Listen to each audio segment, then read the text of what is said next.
మోకాల నొప్పులకు ఎటువంటి సర్జరీ లేకుండా ఎపియాన్ పెయిన్ క్లినిక్ అందిస్తున్న అత్యాధునిక చికిత్స.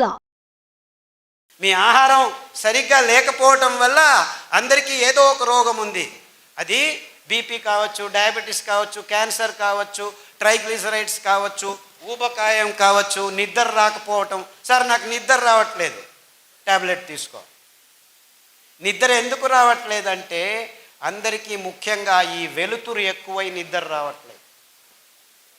రాత్రి దేవుడిచ్చింది చీకట్లో అందరూ పడుకోవాలి. చీకట్లో పడుకుంటే మీకు నిజమైన నిద్రకు మూలమైన అద్భుతమైన జీవ రసాయనిక రసాలు మీ మెదడులో సోరినప్పుడు నిజమైన నిద్ర వస్తుంది. ఆ నిజమైన నిద్రకు ట్రిగ్గరు చీకటి. ఆ చీకటిని మనం పారదోలుతున్నాము. రాత్రి లైట్ ఉందని వేసుకొని డ్యాన్సులు చేస్తున్నాము.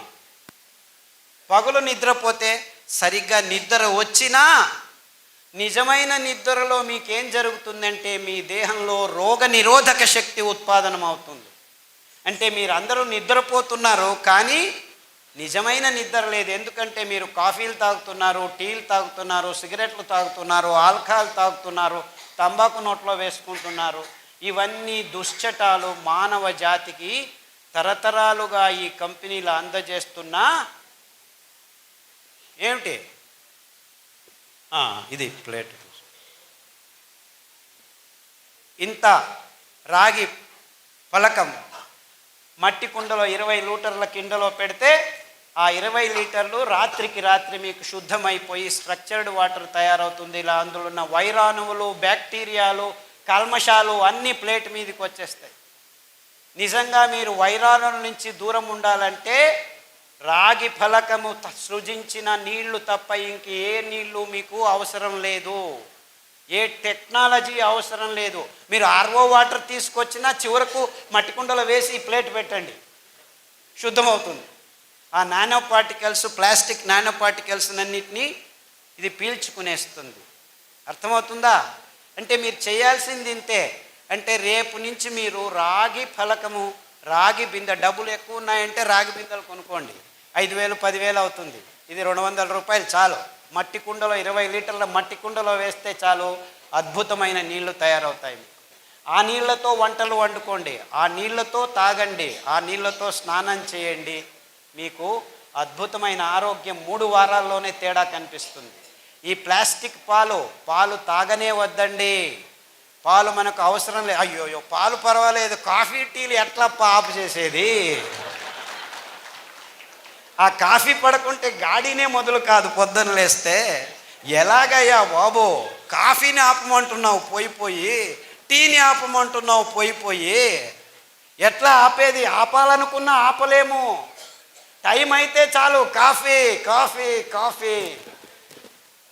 కెఫీన్, ఈ ఆల్కలాయిడ్, నికోటిన్ సిగరెట్టులో, మార్ఫిన్ ఈ డ్రగ్స్లో, చాక్లెట్లో థియోబ్రోమిన్, ఈ ఆల్కలాయిడ్స్ మిమ్మల్ని కావాలి కావాలి కావాలి అని మిమ్మల్ని నిర్వీర్యులని, నిస్తేజులను చేస్తుంది. కాఫీకి మీరు గులాములై పొద్దున్న లేస్తే కాఫీ లేకుంటే ఎవరి చుట్టూ చూడరు, మాట్లాడరు. ఎవరైనా మాట్లాడితే విసుగుతో అటు ఇటు వెళ్ళిపోతూ ఉంటారు. అంటే ఆ కాఫీ పడాలి మీకు. ఇలాంటి దుశ్చటాల నుంచి దూరం ఊరికే చెప్పి కాఫీ తాగొద్దని చెప్పి వెళ్ళిపోతే సరిపోయిందా? ఎలా దూరం చేసుకోవాలి ఈ చటాన్ని అని చెప్పు. కానుగ ఆకు కషాయం తాగండి, చమురు ఆకు కషాయం తాగండి, తిప్పతీగ ఆకు కషాయం తాగండి. 6 వారాల్లో మీకు కాఫీ అవసరం లేదు అనిపిస్తుంది. 6 నెలల్లో డ్రింక్స్ అవసరం లేదు అనిపిస్తుంది. 3 నెలల్లో సిగరెట్ను దూరం చేయొచ్చు. కానుగ ఆకు, నేను ఉత్తర కర్ణాటకలో ఇలాగే ప్రయాణం 4-5 రోజులు చేసేవాడిని, 100 కిలోమీటర్లు. ఆ డ్రైవరు ప్రతిసారి అలా నిలిపేది, నోట్లో పెట్టుకునేవాడు తంబాకు. 2 రోజులు చూసిన తర్వాత చివరికి కారు ఆపించి అక్కడ కానుగ చెట్టు అదే ఉంటుంది, రోడ్డు మీద ఉండేది. నాకెందుకు అండి, తీసుకురా బాబు అని చెప్పి ఆ కానుగాకును తెప్పించి కడిగేసి నీళ్ళతో, తామ్రద పాత్ర నా దగ్గర ఎప్పుడు చెంబు ఉంటుంది ప్రయాణం చేసినప్పుడు, ఆ నీళ్ళతో కడిగి ఆ తంబాకు బదులు కానుగాకు నోట్లో పెట్టాను. 2 సార్లు చేస్తే 3వ సారి వాడు తంబాకు బదులు కానుగాకు పెట్టుకుని ఆ రసాన్ని పీలుస్తూ 6 రోజుల్లో తంబాకు నుంచి అప్పుడే వాడికి నోట్లో క్యాన్సర్ వచ్చింది. 6 వారాల్లో ఆ గాయం బాగైపోయింది. అంటే ఆ కానుగ ఆకు కషాయంలో ఇలాంటి దుశ్చటాల్ని దూరం చేసే గుణం ఉంది. అదే రీతి చమురు ఆకు, అదే రీతి తిప్పతీగ ఆకు. సో 1 వారం కానుగ కషాయం, 1 వారం తిప్పతీగ కషాయం, 1 వారం చమురు ఆకు కషాయం మీరు వరుసగా క్రమం తప్పకుండా 9 వారాలు తాగితే పడిగడుపున కాఫీలు అందరూ ఏం చేస్తారు, టిఫిన్ బాగా లాగించి కాఫీ తాగుతారు. ఇప్పుడు మీరు లాగించే ముందు కషాయం తాగండి.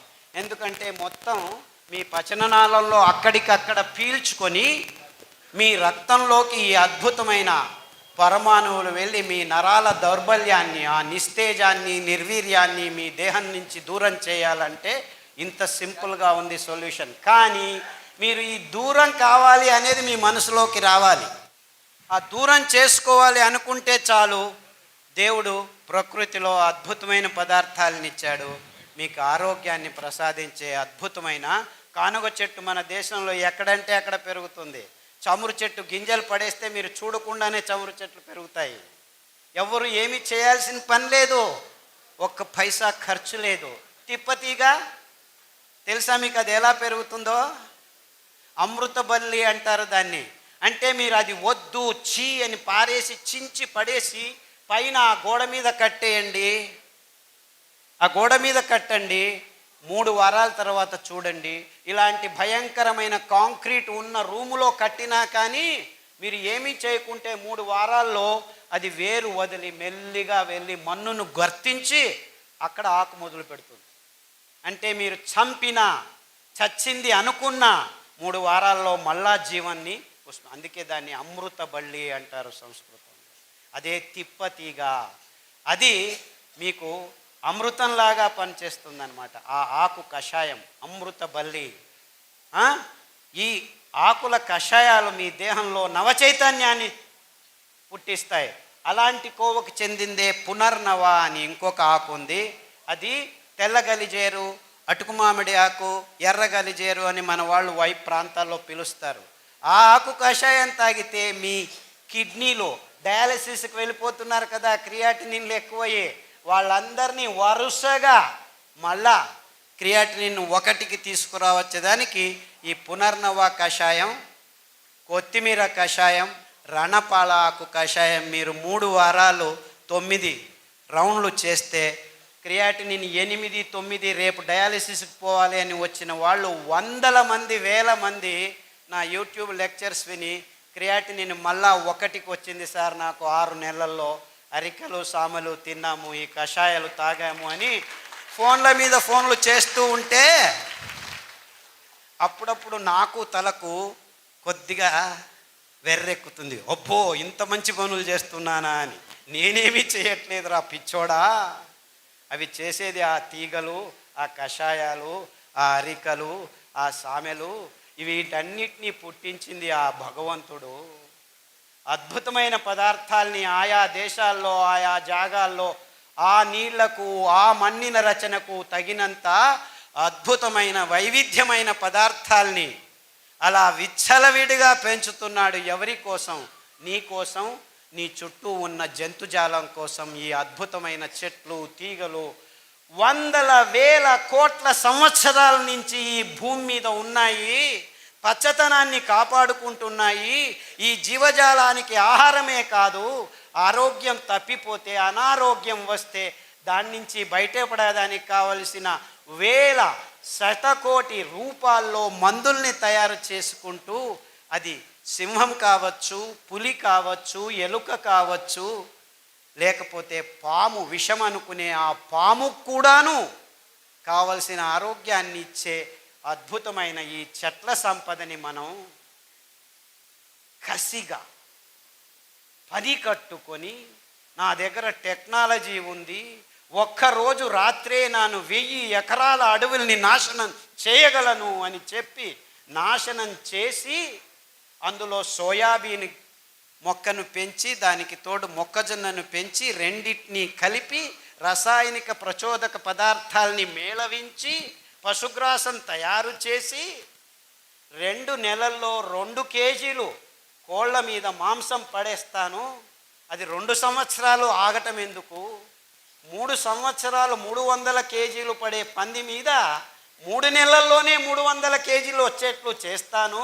నేను బయోటెక్నాలజీ సైంటిస్ట్ని అని చెప్పి 3 నెలల్లో 300 కేజీ మాంసం తయారు చేసే పందుల్ని, 6 నెలల్లో 600 కేజీలని మై మీద మనిషి దేహం మీద వేసుకునే ఆవుల్ని సృష్టిస్తే అందులో ఎముకలు పెరగక మాంసం ఎక్కువ అవుతూ ఉంటే ఎముకల మధ్య పెరగకుండా ఆ దేహంలో రోగాలకు పుట్టైన వైరస్సులు చోటు చేసుకుని మ్యాడ్ కౌ డిసీజు,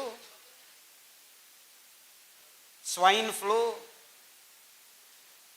H5N1 కోడి జ్వరము, పక్షి జ్వరం అని వస్తుంటే అవన్నీ మాకేం సంబంధం లేదు. Match the following: swine flu పంది, బర్డ్ ఫ్లూ కోడి, మ్యాడ్ కౌ డిసీజ్ కవ్వు.